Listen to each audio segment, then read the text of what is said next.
বাড়িঘর নেই বলেই মানে লোকজন দেখতে পাচ্ছি না। এতগুলো পাহাড়ে বাড়ি ছিল, কিন্তু এখানে কোনো বাড়ি নেই। এতটা ঘন জঙ্গল এখানে।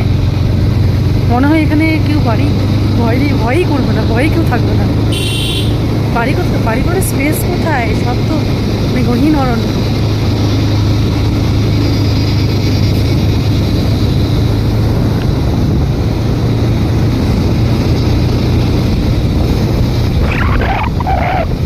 এই দেখো, রাত যে হয়ে গেছে, ডান পায়ে দেখলে তোমরা বুঝতে পারবে।